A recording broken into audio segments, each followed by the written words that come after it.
Hot Mic with Houston and Hogan features two radio professionals with over 100 years of broadcasting experience between them. Dave Hogan and Randy Houston are both native Western North Carolinians whose rich voices have been heard in every glade, cove, and holler of Western North Carolina and East Tennessee, primarily on AM radio. And between the two of them, they've worked in just about every radio format. As you can imagine, these guys have tons of stories about the day-to-day of live radio and the interactions they've had with listeners and entertainers while they were immersed in, at the time, one of the most influential and informative mediums available. Those experiences will be featured in this podcast series. Check the subscribe button wherever you get your podcasts with Randy and Dave on Hot Mic with Houston and Hogan. Welcome back, friends, to Hot Mic with Houston and Hogan. I'm the Houston part of it. And I'm Dave Hogan. It's good to have you with us back here on our Hot Mic with Houston and Hogan program. It's a show where we talk about our radio experiences and talk about actually living in and being in the radio business like Dave and I have done for, oh boy, a long time. Over half a century. Yes. Together, over a century. Yeah. I'm in my 52nd year, and you retired after year 57. Is that right? That's right. 57 years of being on the radio every day and reporting the occurrences of the day and the trends of the day. And in our previous podcast show, we talked about some of the big shifts in music and the shifts in radio. And I wanted to pick your brain a little bit. We've talked about this off mic some, about how these shifts in radio and in music and trends were often very indicative of changes in the culture of the day. I've always thought that for the most part, there are exceptions, as you know, Randy, to everything, but for the most part, music is a reflection of culture. A lot of people complain about, say, country music nowadays. And oftentimes through the years, there have been, we talked about the 70s, for instance, as a decade of change in music. And what happens is the culture changes. You don't have the people growing up today who live the same life as Loretta Lynn. Very true. Or Johnny Cash, or Hank Williams, or Lefty Frizzell, or Bill Monroe. They live in a different culture. They live in a different time. Margot and I, up in eastern Kentucky one time, drove to Butcher Hollow and drove right up to where Loretta Lynn was raised, in an old rundown house at the head of the holler. And you've heard Loretta talk about Butcher Hollow and sing about Butcher Hollow. There are very few people who live in those circumstances now. There are a few. But even the people who are the poorest in our society now have a lot of advantages that somebody like Loretta Lynn did not have. You know, they got cell phones. I told you one day when we were having lunch that with all the streaming services that are now available, in addition to your TV, your cable TV, you get a chance to watch some of the older programs. Right. And I was always a fan of Columbo. And one of the streaming services offers all the Columbo shows from back in the 1970s. And you can just look for a few minutes at one of those shows with the detective Columbo, and you can see the tremendous change from just the 1970s to today. If Columbo needed to make a phone call, he had to find a phone booth somewhere. How long has it been since you've been inside a phone booth? Really? And you had to have a telephone directory to look up somebody's number. And if you were at a desk, you had a phone that had a cord to it. Yes. Yeah. And you had a typewriter on your desk, not a computer.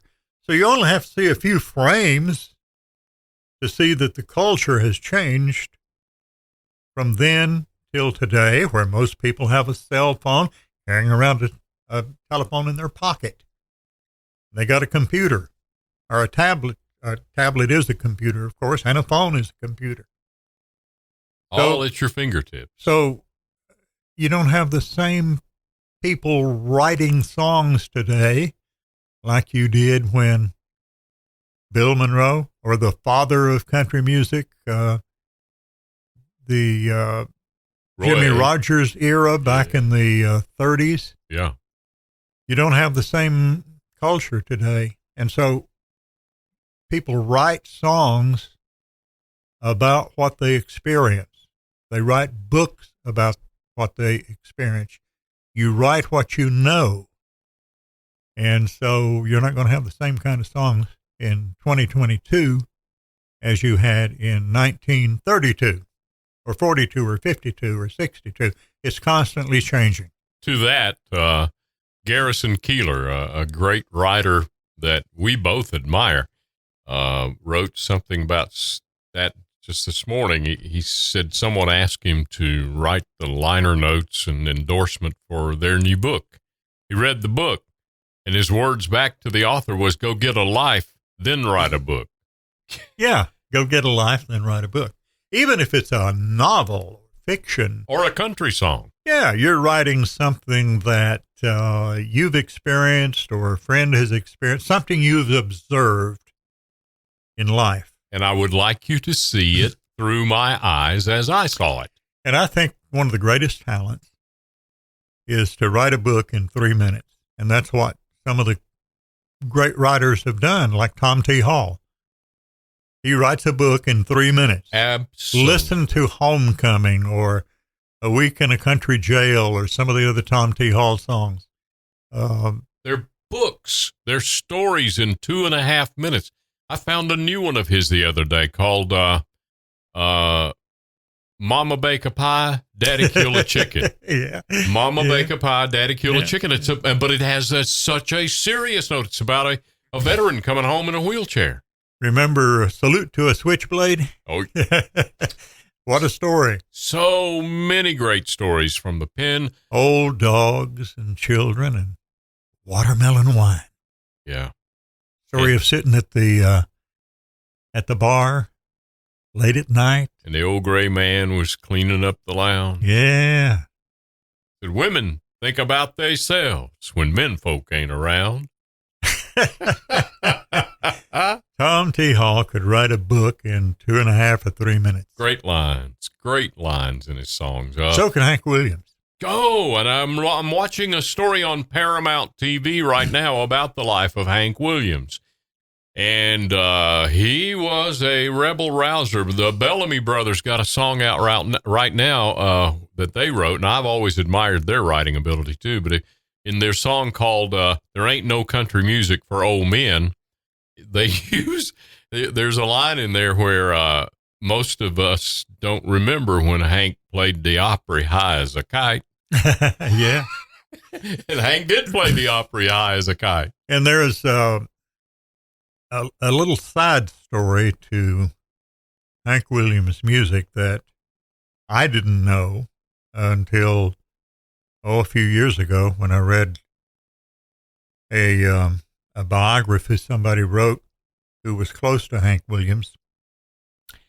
You know, when you write a book, you have an editor, right? You have an editor. You must. And you write this book. Dave Hogan writes a book. He sends it to Randy Houston, who is the editor, and the editor goes through that book with a fine-tooth comb, corrects grammatical errors, corrects punctuation, or comes back to you and says, Dave, if you wrote it this way, it would be more effective. And Hank Williams had Fred Rose as his song editor.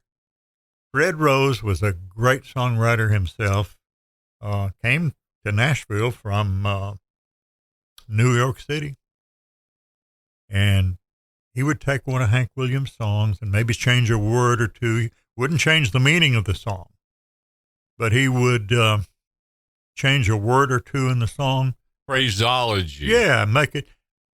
Remember the song, I'm So Lonesome I Could Cry? What a masterpiece. A masterpiece. And one of the great lines in that song is, The silence of a falling star lights up the purple sky. My word. Now, I cannot remember exactly how Hank wrote it, but Fred Rose came up with the purple sky. Poetry. Yeah. Just beautiful.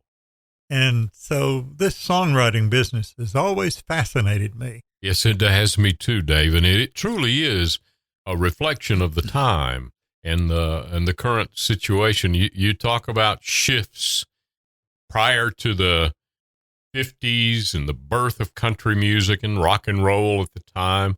Prior to that, we went back to a time when we were walking behind a mule, plowing crops by hand, and there was no machinery.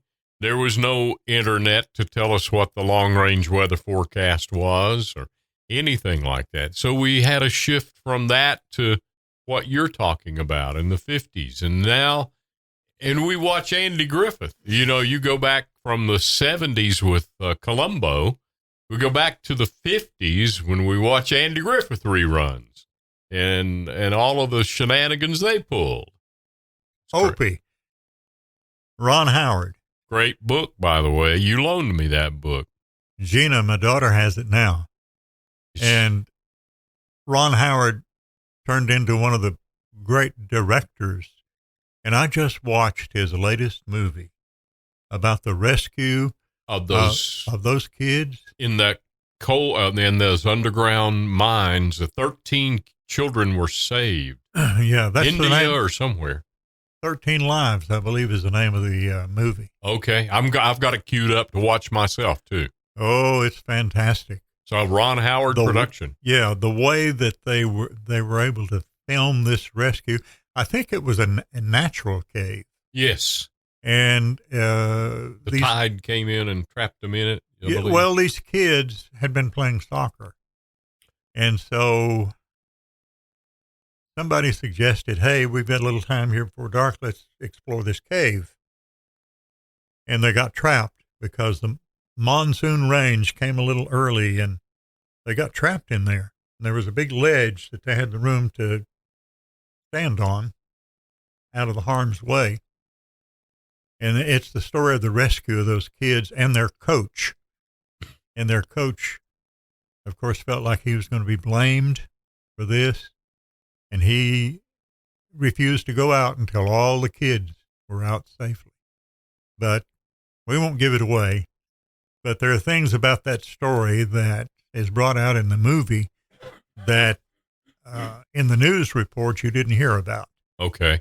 I'm looking forward to seeing that. That book by Ron and his brother Clint, I told another fellow Andy Griffith Show fan like myself about that book, and I described it about there's some episodes of the Andy Griffith Show that will play out in your mind when you read this book, like getting extra episodes of the Andy Griffith Show. Ron talks so much about growing up on the stage of the Andy Griffith Show and what an influence Andy Griffith himself and all of the other characters that we still enjoy watching were on him. The Andy Griffith Show lives on.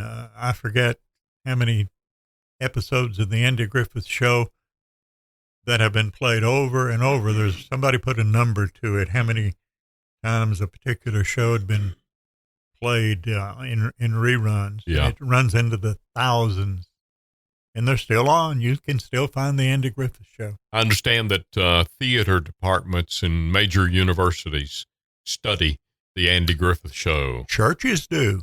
Really? Yeah, I know some churches that have had used particular episodes of the Andy Griffith Show as the text morality plays. Yeah. Morality plays. They've used them as a teaching tool. Andy said it himself.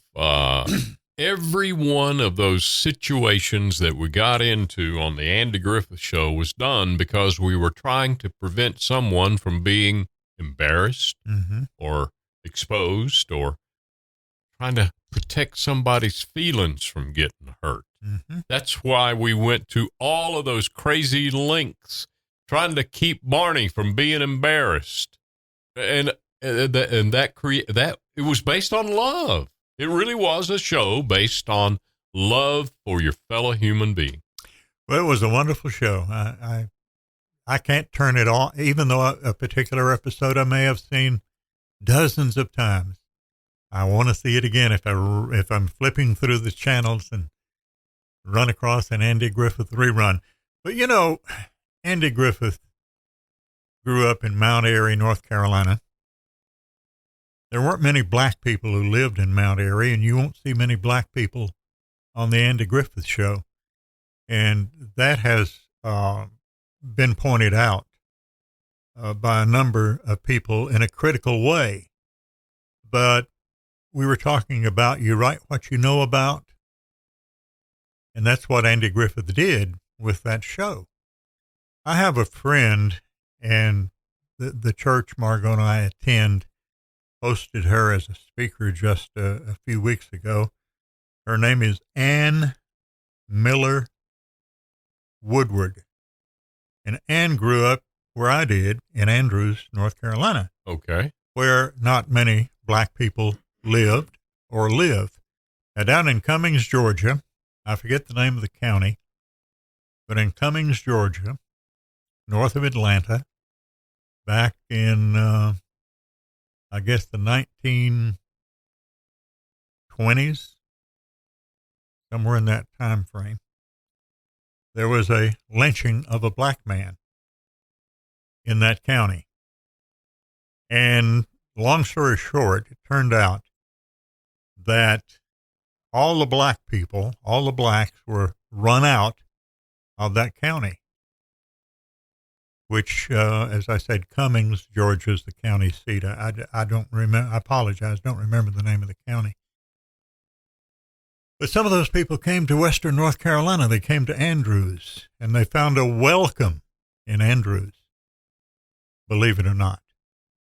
And they started their own community in a place called Happy Top. They named it. They called it Happy, Forsyth County. I see you pulled it up. Forsyth County, Georgia. They came to Western North Carolina, including Ann's grandfather, Ann Miller's grandfather. They came to Western North Carolina and started their own little community called Happy Top. Wow. Which is right outside of Andrews, actually a part of the town. And Ann grew up there, and they didn't have a high school for black children. So she had to come to Asheville, and she attended Allen School, which was a Methodist-sponsored school in Asheville. That's where she got her high school education, because the school for black children in Andrews, they call them colored at the time, the colored school, only went through the 8th grade. And Ann went on to get a college education. And she's written a book that anybody who's interested in the culture of Western North Carolina should read. And if you'll pull up Ann Miller, I'll give you the title of the book, Ann Miller Woodward. And she wrote this book, and she concentrates on the small counties of Western North Carolina, mainly, I think I said Woodward, it's Woodford, Ann Miller Woodford. And her father was Purell Miller. Her grandfather was Cleve Miller. They all grew up in Andrews, and she writes this book about black culture in small towns and small counties of Western North Carolina. And the name of the book is? I'm still looking. Ann's Tree? Ann's Tree is her website. Okay. When All God's Children Gather Around, I believe is the name of the book. When All God's Children Gather. Yes, when all God's children get together. Okay, when all God's children get together. Ann's become a very good friend of mine, and I visited her over in Andrews when I go back to Hogan Holler for a visit. And she gives a program about blacks growing up in small towns and communities. And, you know, unfortunately, and I hate to say this, there were sunset towns in Western North Carolina, towns and counties And they were called sunset towns because in the early days of Jim Crow, if you were black, they had signs up. They didn't use the black, they used the N word. Get out of town before sundown. You're not allowed to be in town if you're black after sundown. And she writes about some of those. Unfortunately, Graham County, Robbinsville, and I believe Madison County may have been a sundown town. Exactly. And there was one colored school in Mars Hill, and then, as you said, that school only went to, I think, only the 6th grade. It was 1 through 6, and because students from that school were bused to Walnut School, like we were with us, the Marshall students, those Mars Hill students, came from Mars Hill down to Marshall. We all got on buses, rode out to Walnut in the morning and back in the afternoon. Long bus trips during a time of integration. And those children from that school that were subjected to that bus ride. Yeah, it's still. Well, I look back growing up in Andrews, a town in an area that I really love and always will. But I think of the kids in the black community not being able to go beyond the elementary school. And there was a high school, I believe, in Murphy that black kids could attend, but they had nobody to get from Andrews to Murphy. So what they do, they just dropped out. There was no way to further their education beyond the 8th grade. Anyway, that's part of the culture of our area. It is absolutely a part of this culture, and I'm glad you told us about Ann Woodford. You can check out her website. You just Google Ann Woodford, and you can get more information. You know, we talk about the integration of the culture. Charlie Pride's story is one of the most fascinating stories, and we've talked about it some here about how Chet Atkins was really the one at RCA Records who was behind Charlie and behind introducing him to the world of country music. Now, common practice, you know, we have black artists. There's a new group called Chapel Hart. I don't know if you've been keeping up with them. I have. On Voices or American Idol or something. And that song that they have called You Could Have Him, Jolene. And Dolly loves it. Yeah, You Can Have Him, Jolene. Remember, Dolly's big hit was Jolene. Yes, of course. The Carolina Chocolate Drops. Oh, are you familiar with the Carolina Chocolate Drops? I absolutely am, and love the historic value of their music.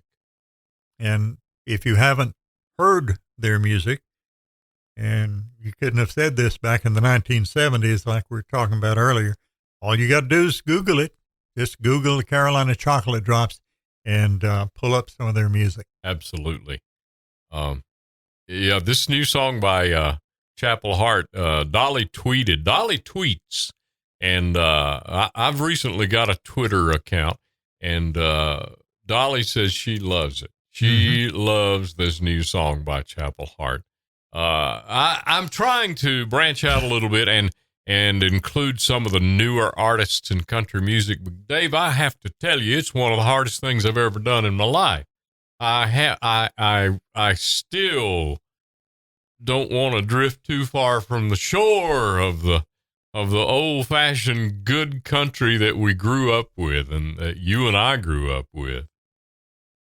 Well, I think in any society, you ought to keep the good parts and improve the bad parts. There you go. Either get rid of the bad parts or improve the bad parts. And I think that we do a lot of that in our country.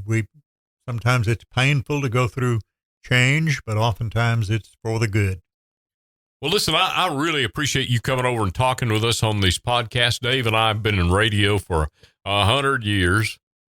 I tell you what, let's do on a future program, maybe next time we get together, because I've been having a little back and forth with one of my nephews about, he asked me, what's the greatest country song of all time in your opinion? And so we've been kind of going back and forth on that. Yeah. So maybe when we come back next time, we can do some of that. We'll talk about some of what we consider the greatest country songs of all time. Great idea. Come back and join us, and we'll do just that together on Hot Mic with Houston and Hogan. Be sure to click the subscribe button for another episode of Hot Mic with Randy Houston and Dave Hogan.